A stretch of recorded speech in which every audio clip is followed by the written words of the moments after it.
ओडिसा राज्यात झारसगुड्डू नावाचा जिल्हा आहे. त्या जिल्ह्यामध्ये ब्रजराज नगर नावाचं एक प्रसिद्ध असं शहर आहे. त्या शहरात रुद्राक्ष दास नावाचा एक व्यक्ती आपल्या कुटुंबासोबत राहत होता. या रुद्र नावाच्या व्यक्तीला एक मुलगी आणि 2 मुलगे अशी एकूण 3 अपत्य होते. त्यातील सर्वात मोठी मुलगी होती. स्वतःचा जन्म गरीब कुटुंबात झाला असला तरी आपल्या मुलांना चांगलं शिक्षण द्यायचं आणि त्यांना समाजात एका चांगल्या पदावर घेऊन जायचं असा त्याचा ठाम विश्वास होता. त्यासाठी शिक्षण हाच मजबूत पाया असायला हवा असे त्याला वाटत होते. म्हणून कितीही अडचणी आल्या तरी चालतील, पण आपल्या मुलांना चांगलं शिक्षण द्यायचं या विचाराने तो खूप मेहनत करत होता. त्याची 3ही मुले आपल्या वडिलांचे कष्ट समजून घेत होते आणि ते तिघेजण मन लावून देखील अभ्यास करत होते.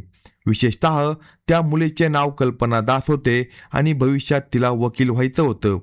त्यासाठी ती मुलगी शाळेपासूनच खूप मन लावून अभ्यास करत होती. अशा प्रकारे ती मेहनत करून अंडर ग्रॅज्युएट पदवीचं शिक्षण घेत होती. अशा प्रकारे हे कुटुंब अनेक अडचणींना सामोर जात आपल्या उज्ज्वल भविष्याच्या दिशेने वाटचाल करत होते. त्याच काळात कॉलेजमध्ये शिकत असताना कल्पनाची एका व्यक्तीसोबत भेट झाली. त्याचं नाव होतं सुनील श्रीवास्तव. पहिल्यांदा भेटल्यावर दोघे चांगले मित्र बनले. हळूहळू त्यांच्या मैत्रीचे रूपांतर प्रेमात झाले. दोघेही एकमेकांवर खूप प्रेम करू लागले. एका टप्प्यावर त्यांनी लग्न करण्याचा निर्णय घेतला. कल्पना वकील होण्याचं स्वप्न घेऊन पुढे जात असताना हे प्रेम तिच्या आयुष्यात एक मोठे विचलन ठरू लागले. शेवटी त्या दोघांनी विचार केला, आपण प्रेमात पडलो आहोत, त्यामुळे याच व्यक्तीसोबत लग्न करूया. आणि त्यांनी आपल्या प्रेमाबद्दल तिच्या वडिलांना सांगितलं.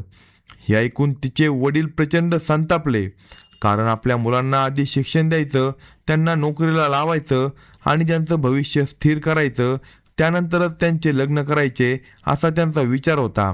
अशा परिस्थितीत वकील होण्यासाठी शिकणारी मुलगी कॉलेजमध्ये जाऊन कोणातरी मुलाच्या प्रेमात पडली आहे आणि त्याच्यासोबत लग्न करणार आहे असं बापाला सांगत होती. त्यातही ती आत्ताच लग्न करून देण्याची मागणी करत होती. त्यामुळे तिच्या वडिलांना खूप राग आला. मग कल्पनाचे आई वडील दोघांनी ठामपणे तिला सांगितलं, हे बघ मुली, हे प्रेम वेम आपल्यासाठी काही उपयोगाचे नाही. आधी शिक्षण नीट पूर्ण कर, त्यानंतर वकिलीचे शिक्षण घे आणि नोकरीला लाग. त्यानंतर तुझ्या प्रेमाचा विचार करू. आता या सगळ्या गोष्टी बाजूला ठेव. पण कल्पनाला तिचा प्रियकर सुनीलला विसरणं अशक्य झालं होतं. ती मनातून खूप अस्वस्थ झाली होती. मला काही नको, मला फक्त माझा प्रियकर हवा असे सांगून एक दिवस ती आपल्या आईवडिलांना न सांगता घरामधून पळून गेली. ती आपल्या प्रियकरासोबत घरातून पळून जाऊन एका मंदिरात लग्न करते. ही बातमी ऐकून तिच्या आईवडिलांना मोठा धक्का बसतो. तिचे वडील इतके संतापले की त्यांनी स्पष्टपणे सांगितलं, अशी मुलगी मला नको. त्यांनी तिच्यासोबत संबंध तोडल्यासारखंच केलं. त्यावेळी कल्पनाने फक्त अंडर ग्रॅज्युएट कॉलेजचे शिक्षण घेतलं होतं. तिच्याकडे नोकरी नव्हती. तिचा नवरा सुनील मात्र आपले शिक्षण पूर्ण करून एका ठिकाणी इलेक्ट्रिशियन म्हणून नोकरीला लागला होता. पण इलेक्ट्रिशियन म्हणून सुरुवातीला किती कमाई होणार? विशेषतः नवीन नोकरी सुरू करताना त्याच्यासमोर अनेक आव्हाने होती. अशा प्रकारे 2000 मध्ये दोघांनी घरातून पळून जाऊन लग्न केलं. ते स्वतंत्रपणे राहू लागले आणि आपल्या वैवाहिक जीवनाची सुरुवात आनंदाने केली.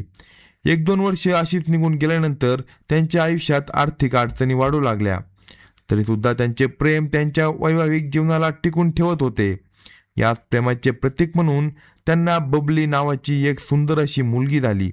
मुलगी झाल्यानंतर आता आपलं आयुष्य आनंदाने जाईल असं त्यांना वाटलं. पण त्यांच्या समोरची सर्वात मोठी अडचण होती पैशांची समस्या. सुनीलची कमाई फारशी नव्हती. कल्पनानेही आपले शिक्षण मध्येच थांबवले होते, त्यामुळे ती देखील नोकरीला जात नव्हती. आता एकाच व्यक्तीच्या कमाईवर घर चालवायचं आणि त्यात एक मुलंही झालं होतं. कमी उत्पन्नात त्यांना जीवनाचा खर्च भागवणं कठीण होत होतं. पण त्याचवेळी कल्पनाच्या मनात एक खंत कायम होती. आपल्याला आवडणाऱ्या व्यक्तीशी आपण लग्न केलं, पण आपण ज्या प्रकारच्या आयुष्याची कल्पना केली होती तसं आयुष्य आपल्याला मिळालं नाही. तिला इतर लोकांकडे पाहून काही छोट्या छोट्या इच्छा निर्माण होऊ लागल्या. त्या अगदी सामान्य इच्छा होत्या. वर्षातून एकदा तरी कुठेतरी फिरायला जायचं. आपण सध्या तामिळनाडूमध्ये राहत असलो तर उत्तर भारताला जायचं, मुंबईला जायचं, ताजमहाल पाहायचा. थोडी आर्थिक परिस्थिती चांगली असेल तर परदेशात देखील फिरायला जायचं. अशा अनेक प्रकारच्या गोष्टींबद्दल तिच्या मनात काही ना काहीतरी इच्छा होती. मला दरवर्षी कुठेतरी फिरायला जायचं आहे अशी इच्छा तिने आपल्या नवऱ्यासमोर व्यक्त केली. पण तिच्या नवऱ्याचं उत्तर होतं, नाही ग, या गोष्टी श्रीमंत लोक करतात, आपल्याला हे सगळं जमणार नाही. हे ऐकून तिच्या मनात मोठी नाराजी निर्माण झाली. काय हे, साधे फिरायला जाण्यासाठी सुद्धा श्रीमंत असणं आवश्यक आहे का? अशी एक मोठी निराशा तिच्या मनात निर्माण होऊ लागली आणि इथूनच त्यांच्या वैवाहिक जीवनात पहिला तडा पडायला सुरुवात झाली. हळूहळू हा तडा एका मोठ्या दुराव्यात बदलत गेला. साधारणपणे आपण अनेक प्रकरणांमध्ये पाहिलं आहे की अनेक जण घरातून पळून जाऊन लग्न करतात. त्यानंतर त्यांना मूल झालं की ते पुन्हा आपल्या आईवडिलांशी सहजपणे संबंध जोडतात.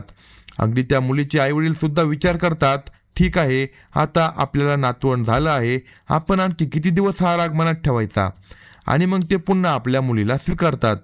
कल्पनाच्या बाबतीत देखील असंच झालं. त्याला एक मुलगी झाल्यानंतर तिच्या आईवडिलांच्या मनात तिच्याबद्दल थोडी सहानुभूती निर्माण झाली. त्यांना वाटलं, आपली मुलगी आधीच पैशाअभावी खूप त्रास सहन करत आहे, म्हणून तिचे वडील पुन्हा तिच्या आयुष्यात आले. त्यांनी तिच्याशी बोलून तिला थोडी आर्थिक मदत केली. तिच्या मुलीचीही चांगली काळजी घ्यायला सुरुवात केली. तेव्हा कल्पना आपल्या वडिलांना म्हणाली, माझ्या नवऱ्याचं उत्पन्न कमी आहे, मी सुद्धा माझे शिक्षण व्यवस्थित पूर्ण केलं नाही, मी नोकरीला गेले नाही आणि त्यामुळे माझं शिक्षण मध्येच थांबलं.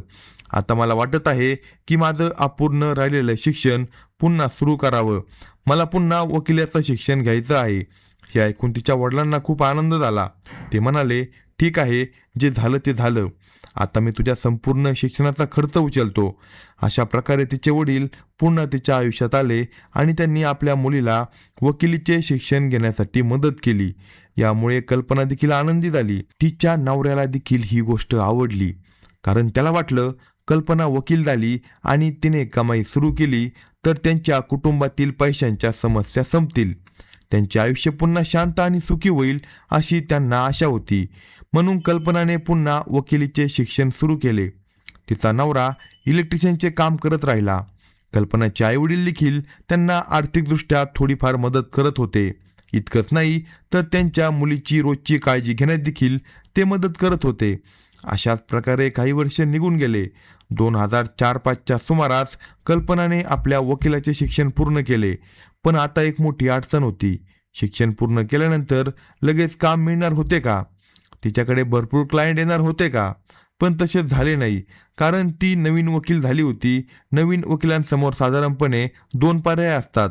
एक म्हणजे एखाद्या प्रसिद्ध वकिलाकडे जाऊन असिस्टंट म्हणून काम करणं, किंवा स्वतःकडे भरपूर संपर्क असणे, त्यांच्या माध्यमातून क्लायंट मिळू शकतील. पण कल्पनाकडे अशी कोणती देखील व्यवस्था नव्हती. त्यामुळे शिक्षण पूर्ण करूनही तिला योग्य काम मिळत नव्हतं आणि कल्पना पुन्हा अडचणीत आली. तेव्हा तिचे वडील तिला म्हणाले, आपण एक काम करू, आपण या ब्रजनाथ नगर शहरात खूप वर्षांपासून राहत आहोत. माझ्या इथल्या स्थानिक आमदारासोबत चांगली ओळख आहे. तो 3 वेळा आमदार राहिला आहे आणि सध्या देखील तो विद्यमान आमदार आहे. आपण त्यांना जाऊन भेटू, तो आमदार तुला नक्की मदत करू शकतो. तिच्या वडिलांची ही कल्पना ऐकून कल्पना खूप आनंदी झाली. ती लगेच विचारते, तुम्हाला तो आमदार खरंच ओळखतो का? तिचे वडील म्हणतात, अगं तू काय बोलते, त्या आमदाराचे नाव अनुपमा साई आहे, मी त्यांना अनेक वर्षांपासून ओळखतो. मी थेट त्यांची भेट घेण्यासाठी वेळही मिळवू शकतो. तू तयार असशील तर आपण त्या आमदाराला जाऊन भेटू. ते तुला काही क्लायंट मिळवून देऊ शकतात, कारण आमदाराकडे शेकडो हजारो लोकांचे संपर्क असतात, त्यामुळे तुला सहज क्लायंट मिळू शकतात. हे ऐकून कल्पनाला खूप आनंद झाला. मग ती आपल्या वडिलांसोबत त्या आमदाराला भेटायला जाते. हा आमदार एका मोठ्या राष्ट्रीय पक्षाकडून 3 वेळा आमदारमधून निवडून आलेला होता. 2004, 2009 आणि ही घटना घडत असतानाही तो विद्यमान आमदार होता. कल्पनाचे वडील रुद्रा तिला घेऊन त्या आमदाराकडे गेले. त्यांनी आमदाराची कल्पनासोबत ओळख करून दिली. ते म्हणाले, साहेब, ही माझी मुलगी आहे, तिचं लग्न झालं आहे आणि तिला एक मुलगी देखील आहे. आताच तिने वकिलीचे शिक्षण पूर्ण केलं आहे. नवीन वकील असल्यामुळे तिला योग्य क्लायंट मिळत नाही. आपण थोडी मदत करा. आपल्या ओळखीतील एखादा क्लायंट तिला रेफर करा. त्यावर आमदार म्हणतो, साहेब, तुम्ही अशी विनंती का करत आहात? तुम्ही इतकी वर्षे आपल्या भागात राहत आहात, मी तुमची एवढी मदत देखील केली नाही तर कसं चालेल. नक्कीच मी तुमच्या मुलीला अनेक क्लायंट मिळवून देईन, तुम्ही अजिबात काळजी करू नका. त्यानंतर आमदाराने कल्पनाचा मोबाईल नंबर घेतला आणि तो आपल्या असिस्टंटला दिला. त्याने आपल्या असिस्टंटला सांगितलं, यापुढे कोणाला कायदेशीर मदत हवी असेल किंवा व्यवसायाशी संबंधित कोणती लीगल काम असेल तर या मुलीला संपर्क करून द्या, ही चांगलं काम करेल. अशा प्रकारे आमदाराने कल्पनाला शिफारस करून दिली. ही गोष्ट संपूर्ण कुटुंबासाठी खूप आनंदाची होती. कल्पनाच्या मनात एक नवीन आशा निर्माण झाली. आता या आमदाराच्या मदतीने आपल्याला अनेक क्लायंट मिळतील आणि आपण आपल्या आयुष्यात खूप पुढे जाऊ असे तिला वाटू लागले. पण कल्पनाला त्यावेळी अजिबात कल्पना नव्हती या आमदाराला भेटणे हा तिच्या आयुष्यातील किती मोठा चुकीचा निर्णय होता, हे तिला पुढे जाऊनच समजणार होतं. या आमदाराला भेटल्यानंतर कल्पनाच्या आयुष्यात घडणाऱ्या प्रत्येक घटना तिच्या कल्पनेपलीकडच्याच होत्या. पुढे या आमदारामुळे कल्पनाच्या आयुष्यात एक असा मोठा कांड घडला, ते ऐकून तुमच्या पायाखालची जमीन सरकेल. घटनेची सविस्तर माहिती आपण या व्हिडिओमध्ये पाहणार आहोत. जर तुम्ही चॅनेलवर नवीन असाल तर कलम 302 या मराठी चॅनेलला लगेच सबस्क्राईब करा. कल्पनाने आमदाराची भेट घेतली आणि त्याच्या मदतीने तिला अनेक क्लायंट मिळू लागले. पण पुढे या ओळखीचे रूपांतर एका वेगळ्याच नात्यामध्ये होऊ लागले. कल्पना त्या आमदाराकडून संपर्क क्रमांक घेते. त्यानंतर त्या आमदाराला भेटण्यासाठी ती वारंवार त्याच्या ऑफिसमध्ये जाते आणि घरी येऊ लागते. हळूहळू त्या दोघांमधील ओळख आणि जवळीक दिवसेंदिवस वाढत जाते. त्या आमदाराचे आधीच लग्न झालं होतं आणि त्याला मुले देखील होती.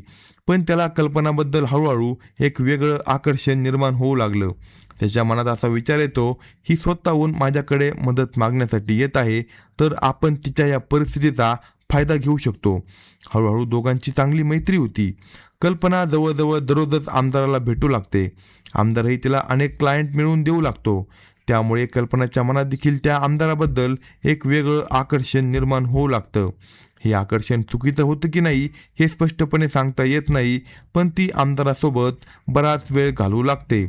तो स्वतःचे काम करत आहे की नाही हेही माहीत नसतं, पण तो अनेकदा या मुलीसोबतच दिसू लागतो आणि कल्पनाही त्या आमदारासोबत जास्तीत जास्त वेळ घालवू लागते. त्यामुळे कल्पनाचे तिच्या मुलीकडे आणि नवऱ्याकडे असलेलं लक्ष आणि प्रेम हळूहळू कमी होऊ लागतं. तिच्या नवऱ्याला हे सर्व व्यवस्थित जाणवतं. तो समजतो ही आमदाराकडे मदत मागण्यासाठी गेली आहे आणि आता त्याच्यासोबतच जवळीक वाढवत आहे. हळूहळू नवरा बायकोमध्ये मोठे मतभेद निर्माण होतात आणि शेवटी दोघांमध्ये दुरावा निर्माण होतो. याच काळात त्याची मुलगी बबली आपल्या आईसोबतच राहू लागते. म्हणजे आता कल्पना आणि तिचा नवरा वेगवेगळे राहून आपापले स्वतंत्र जीवन जगू लागतात. मात्र त्यांचा अजून घटस्फोट झालेला नसतो. दरम्यान आमदार आणि कल्पना यांच्यातील जवळीक दिवसेंदिवस वाढत जाते. आमदाराने तिच्याशी लग्न केलेले नसते, पण त्याने तिला आपल्या आयुष्यात एका बाजूला ठेवलेलं असतं. तो कल्पनासाठी आवश्यक असलेल्या सर्व सुखसुविधा उपलब्ध करून देऊ लागतो. सर्वात आधी तो भुवनेश्वरमध्ये तिच्यासाठी स्वतंत्र जमीन खरेदी करतो आणि त्या जमिनीवर करोडो रुपये खर्च करून एक मोठा बंगला बांधून देतो. त्यानंतर त्या शहरातील एका अतिशय मोठ्या आणि प्रतिष्ठित शाळेत तिची मुलगी बबली हिचे प्रवेश करून देतो. विशेष म्हणजे बबलीच्या शाळेच्या प्रवेशाच्या वेळी तिच्या वडिलांच्या नावाच्या जागी आमदाराचेच नाव दिलं जातं. तिच्या खऱ्या वडिलांचे नाव म्हणजे सुनील श्रीवास्तव याचे नाव दिले जात नाही. यातून आमदार कल्पनाला एक प्रकारे असे सांगत असतो, तुम्ही दोघे वेगळे झाला आहात, आता तुझ्यासाठी मी तुझा नवरा आहे. अशा प्रकारे तो कल्पनासोबत वागू लागतो आणि कल्पनाला देखील यामुळे खूप आनंद असतो. तिच्या मनात विचार येतो, आपण त्याच्यासोबत होतो, खूप संघर्ष केला, पण आज आपण आमदारासोबत आहोत. काय आयुष्य मिळाले आहे आपल्याला. तो माझ्यासाठी करोडो रुपयांचा बंगला बांधून देतो. आपल्या मुलीला मोठ्या श्रीमंत लोकांची मुले शिकतात अशा शाळेमध्ये प्रवेश मिळवून देतो. याशिवाय दर 2 महिन्यांनी एकदा फिरायला जाण्याची संधी मिळते. आमदार तिला सांगतो, तुला भारतात कुठेही फिरायला जायचं असेल तर जा, परदेशात जायचं असेल तरी जा, सगळा खर्च मी करतो. अशा प्रकारे आमदार तिच्यावर मोठ्या प्रमाणात पैसा खर्च करू लागतो. पण दुसरीकडे त्या आमदाराचे स्वतःचे एक कुटुंब होतं. ते कुटुंब ओडिसामधील ब्रजराज नगरमध्ये राहत होतं आणि त्याचवेळी कल्पनासाठी त्याने भुवनेश्वरमध्ये वेगळी व्यवस्था करून ठेवली होती. अशा प्रकारे कल्पना त्याच्यासोबत एका वेगळ्या आयुष्यामध्ये राहत होती. 2006 मध्ये कल्पनाची या आमदारासोबत जवळीक सुरू झाली. 2009 मध्ये त्यांचं नातं आणखी घट्ट झालं. कल्पना आपल्या नवऱ्यापासून वेगळी राहू लागली. तिचा नवरा एका टप्प्यावर समजून गेला की त्याची बायको आता त्याच्याकडे परत येण्याची शक्यता फारच कमी आहे. म्हणून 2011 मध्ये त्याने आपल्या बायकोपासून घटस्फोट घेतला. त्यानंतर कल्पना पूर्णपणे त्या आमदारासोबत राहू लागली. अशा प्रकारे काही वर्षे निघून गेली. पण एका टप्प्यावर कल्पना हळूहळू विचार करू लागली, आपण खरंच योग्य आयुष्य जगत आहोत का? तिच्याकडे पैसा होता, सुखसुविधा होत्या, तिच्याकडे कार होती, मोठा बंगला होता, घरातील कामासाठी नोकर होते, तिला हवे तिथे फिरायला जाता येत होते, तिच्या मुलीला चांगलं शिक्षण मिळत होतं. म्हणजे भौतिकदृष्ट्या तिच्याकडे जवळजवळ सर्व काही होतं. पण एक गोष्ट मात्र नव्हती, समाजात तिच्या नात्याला मान्यता नव्हती. जर तुम्ही बाहेर जाऊन विचारलं ही महिला कोण आहे किंवा कल्पना आणि या आमदाराचे नाते काय आहे, तर फारच कमी लोकांना त्याचं उत्तर माहीत होतं. ज्यांना काही माहीत होतं ते एवढेच म्हणायचे, आमदाराने तिला ठेवली आहे. पण कल्पनाला मी त्याची बायको आहे अशी कोणतीही सामाजिक किंवा कायदेशीर ओळख मिळाली नव्हती. आणि हळूहळू तिला ही गोष्ट प्रकर्षाने जाणवू लागली. इथून पुढे कल्पना आमदारावर लग्न करण्यासाठी दबाव आणायला सुरुवात करते. कल्पना आता आमदाराला स्पष्टपणे सांगते, माझ्याशी लग्न कर. पण आमदार तिला म्हणतो, माझं आधीच लग्न झालंय आणि मला मुलं देखील आहे. मी माझ्या कुटुंबाला सोडून तुझ्यासोबत कसा येऊ शकतो? त्यावर कल्पना म्हणते, तुम्हाला तुमच्या कुटुंबाला सोडून माझ्यासोबत येण्याची गरज नाही. तुम्ही माझ्यासोबत दुसरं लग्न करा. पण आमदार स्पष्टपणे नकार देतो. तो तिला सांगतो, तू माझ्यासाठी अशी व्यक्ती आहे तिच्याबद्दल या जगाला किंवा इतर कोणाला माहिती नाही. तू माझी बायको आहे, पण हे नातं गुप्तच राहिलं पाहिजे. पण कल्पना मात्र हे स्वीकारायला अजिबात तयार नसते.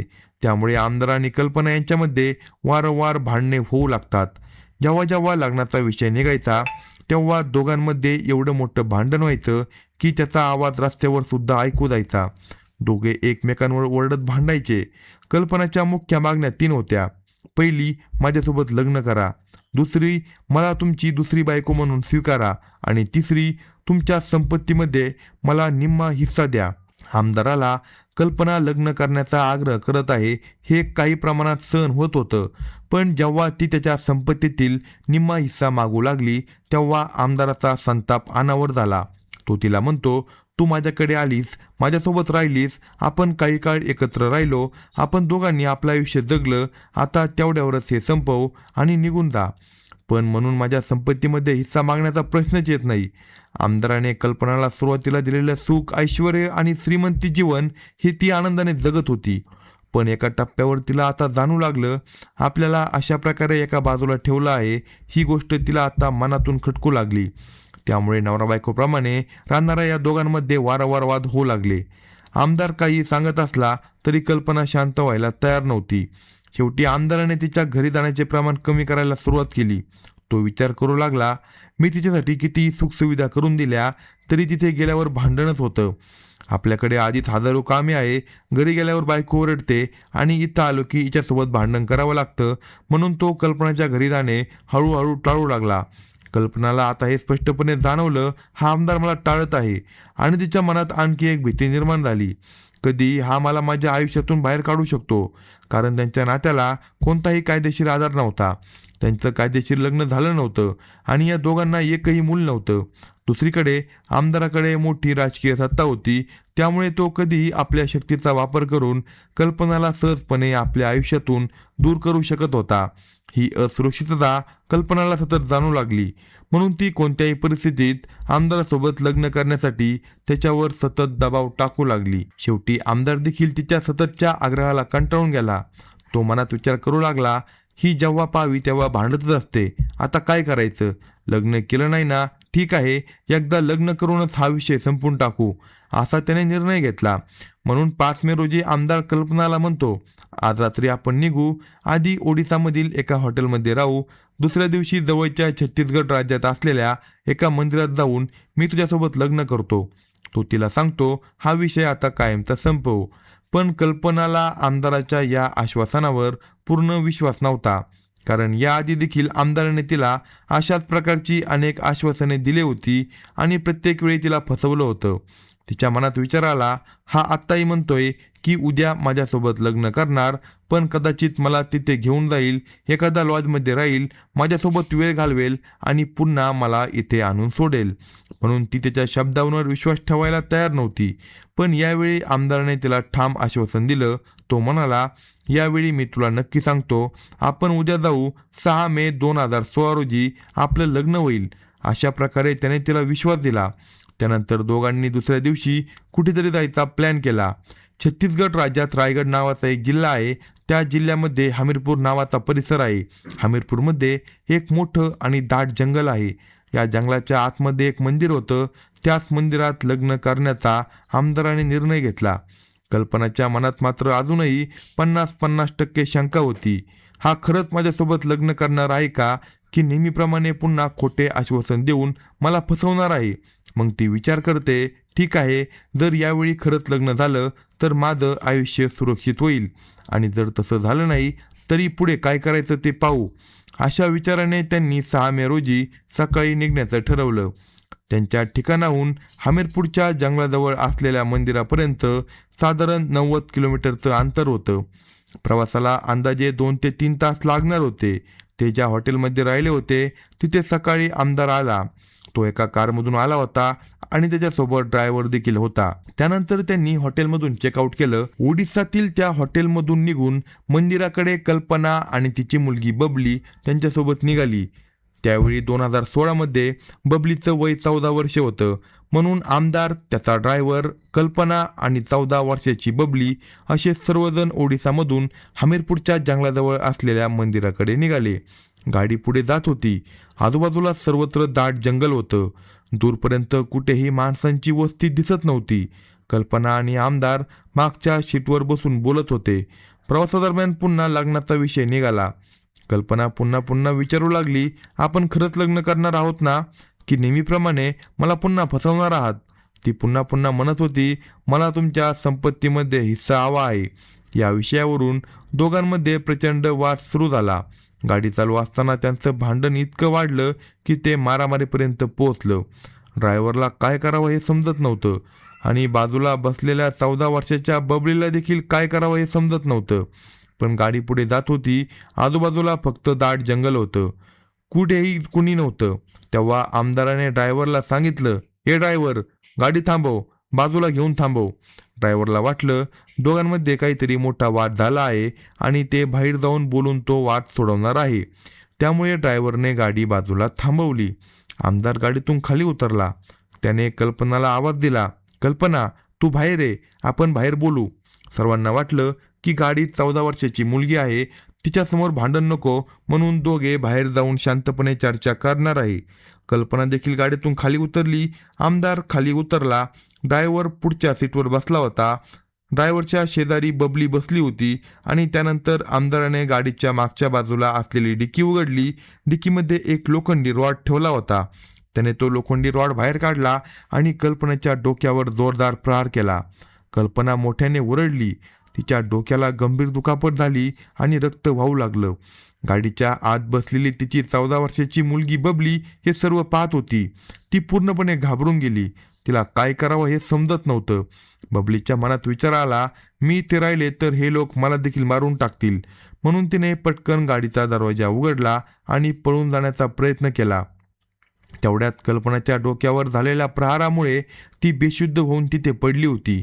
बबलीला पाहताना पाहून आमदाराला समजलं की तिनं सर्व काही पाहिलं आहे. त्याला भीती वाटली, ही मुलगी पोलिसांना सर्व काही सांगेल. तो लगेच तिच्या मागे धावला. त्याने 14 वर्षाच्या बबलीला पकडलं आणि तिला ओढत परत आणलं. तो तिला म्हणाला, तू तुझ्या आईला मारल्याचे पोलिसांना सांगणार आहे का? त्यानंतर त्याने त्याच लोखंडी रॉडने बबलीच्या डोक्यावर देखील जोरदार प्रहार केला. काही मिनिटात आई आणि मुलगी दोघींचाही मृत्यू झाला. त्यानंतर ड्रायव्हर गाडीतून खाली उतरला. आमदाराने ड्रायव्हरला सांगितलं की त्याला आधीपासूनच वाटत होतं की कल्पनासोबत असंच काहीतरी घडणार. तो म्हणाला, कल्पना सतत त्याच्याकडे लग्न करण्याची आणि त्याच्या संपत्तीतील निम्मा हिस्सा देण्याची मागणी करत होती.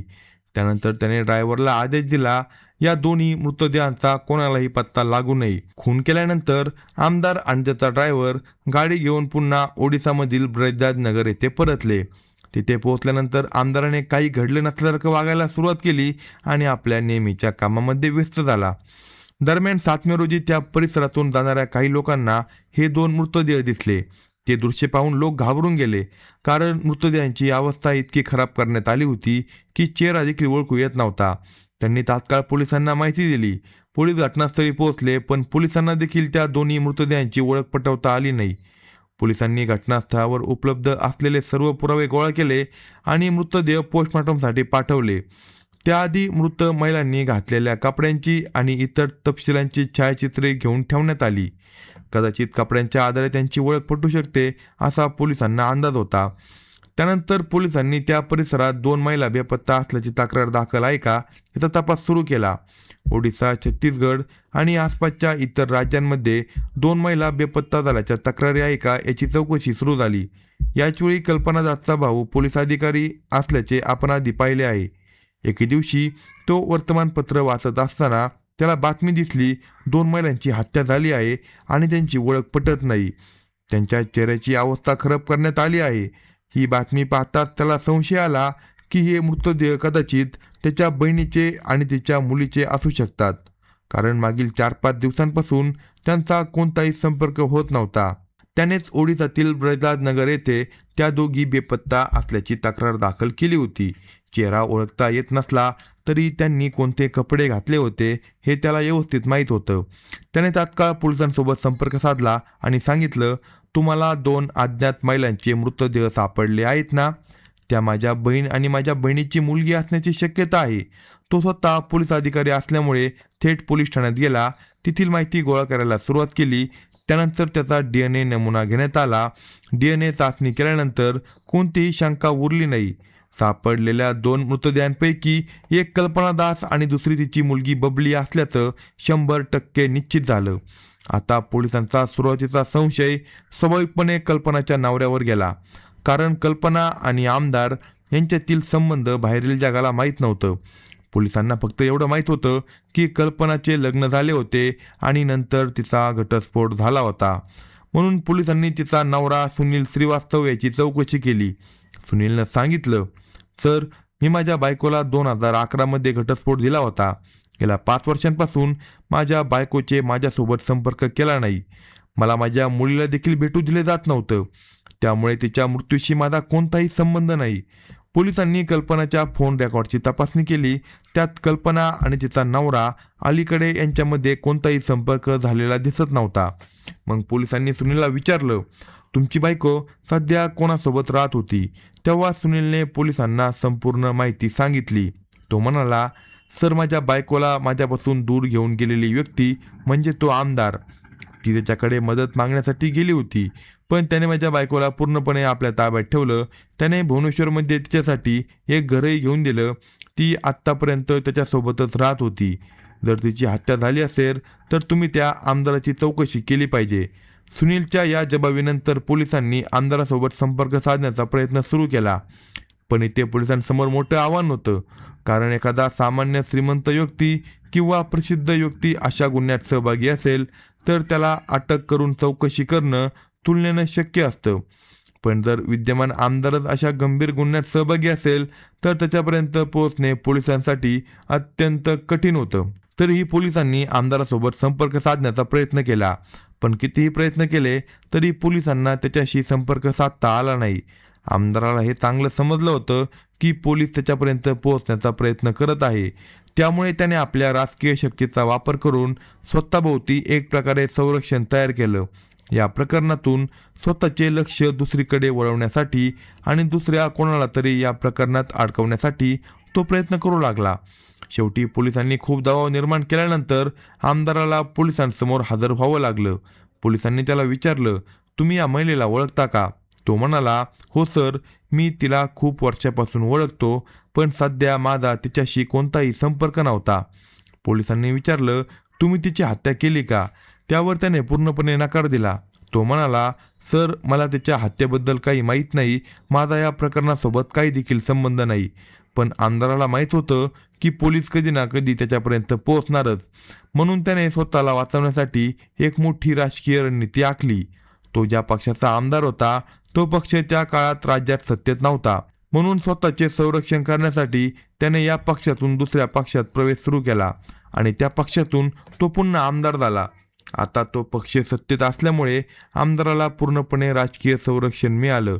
त्यामुळे हे प्रकरण जवळजवळ बाजूला पडलं. 2016 ते 2018 या काळात पोलिसांना आमदारापर्यंत पोहोचणे जवळजवळ अशक्य झालं होतं, कारण त्याला सत्ताधारी पक्षाचे पूर्ण संरक्षण मिळत होते. पण 2018 मध्ये राज्यातील सत्ता बदलली, नवीन सरकार सत्तेत आलं. आता आमदाराला पूर्वीप्रमाणे सत्ताधारी पक्षाचं संरक्षण मिळत नव्हतं. तो राजकीयदृष्ट्या एकटा पडू लागला आणि याच वेळी त्याच्या विरोधात असलेल्या या जुन्या प्रकरणाची माहिती पुन्हा समोर आली. नवीन सरकारने या प्रकरणाची पुन्हा चौकशी करण्याचे आदेश दिले आणि अनेक वर्षांपासून बंद असलेले हे प्रकरण पुन्हा उघडण्यात आलं. पोलिसांना आता माहीत होतं आमदाराने थेट खून केला हे सिद्ध करण्यासाठी आपल्याकडे प्रत्यक्ष साक्षीदार नाही, म्हणून त्यांनी वेगळी रणनीती आखली.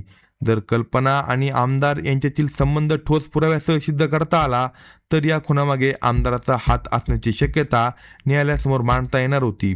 म्हणून पोलिसांनी या दोघांमधील संबंध सिद्ध करणारे पुरावे शोधायला सुरुवात केली. सर्वप्रथम पोलिसांनी आमदाराने कल्पनाच्या नावावर खरेदी करून दिलेल्या घराची माहिती गोळा केली. त्यानंतर बबलीच्या शाळेच्या ॲडमिशनची माहिती तपासली. शाळेच्या नोंदींमध्ये आमदाराने स्वतःला बबलीचा वडील म्हणून दाखवलं होतं. हा पोलिसांसाठी एक महत्त्वाचा पुरावा ठरला. त्यानंतर कल्पना आणि आमदार यांच्या मोबाईल फोनचे रेकॉर्ड तपासण्यात आले. 6 मे 2016 रोजी कल्पना आणि बबली बेपत्ता झालेल्या दिवशी त्यांच्या मोबाईल फोनचे लोकेशन आणि कॉल्स रेकॉर्ड तपासण्यात आले. सर्व रेकॉर्ड एकमेकांसोबत जुळत होते. कल्पना आणि बबली ओडिसामधून छत्तीसगडकडे प्रवास करत असल्याचे मोबाईल रेकॉर्डमधून दिसून आलं. याशिवाय अनेक दिवस आणि अनेक वेळा कल्पना आणि आमदार यांच्यामध्ये फोनवर संभाषण झालं होतं. आमदार कल्पनाच्या भुवनेश्वरमधील घरात ये-जा करत असल्याचे अनेक पुरावे पोलिसांना मिळाले. अशा प्रकारे पोलिसांनी या दोघांमधील संबंधाचे अनेक पुरावे गोळा केले. जेव्हा हे सर्व पुरावे आमदारासमोर ठेवण्यात आले तेव्हा तो घाबरून गेला. यावेळी त्याला सत्ताधारी पक्षाचे संरक्षण मिळत नव्हते. त्याच्या विरुद्ध अनेक ठोस पुरावे जमा झाले होते. शेवटी दुसरा कोणताही मार्ग नसल्यामुळे त्यांनी कबुली दिली. होय, मीच हा खून केलाय आणि माझ्या ड्रायव्हरने मला या कामात मदत केली. त्यानंतर पोलिसांनी आमदाराच्या ड्रायव्हरला अटक केली. खून करण्यात आमदाराचा सहभाग होता, पण मृतदेहाची अवस्था खराब करण्यामागे आणि पुरावे नष्ट करण्यामागे ड्रायव्हरचा सहभाग होता. त्यामुळे ड्रायव्हरला देखील या प्रकरणातील प्रमुख आरोपी मानण्यात आलं. दोघांविरुद्ध अनेक गंभीर गुन्ह्याखाली खटले दाखल करण्यात आले. यामध्ये अपहरण, हत्या, पुरावे नष्ट करणे आणि इतर विविध गुन्ह्यांचा समावेश होता. त्यानंतर या प्रकरणाची न्यायालयीन सुनावणी सुरू झाली. पुढे 2020 मध्ये न्यायालयाने या प्रकरणात महत्त्वाचा निर्णय दिला.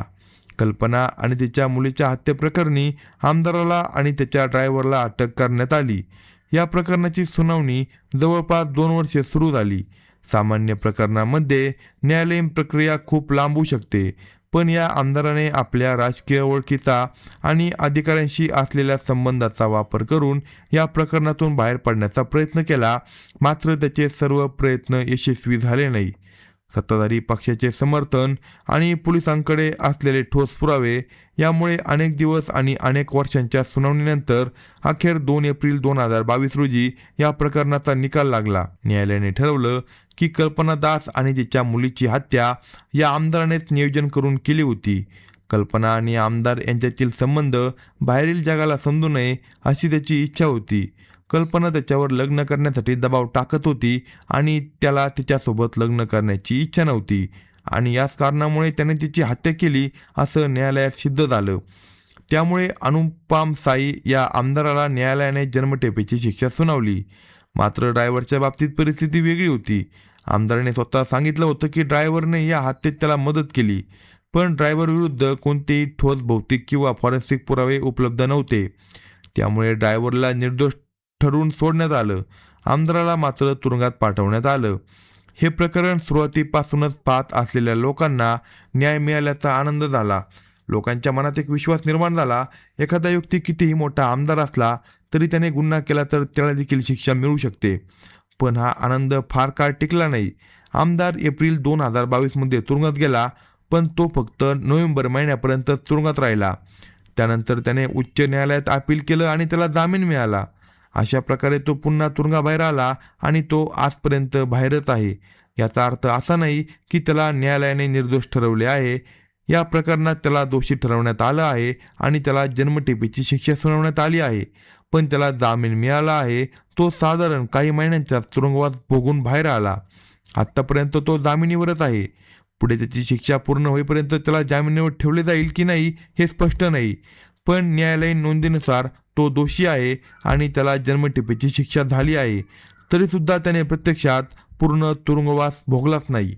अशाच नवनवीन स्टोरी ऐकण्यासाठी कलम 302 या मराठी चॅनलला लगेच सबस्क्राईब करा आणि आपल्या प्रतिक्रिया कमेंट बॉक्समध्ये कळवा.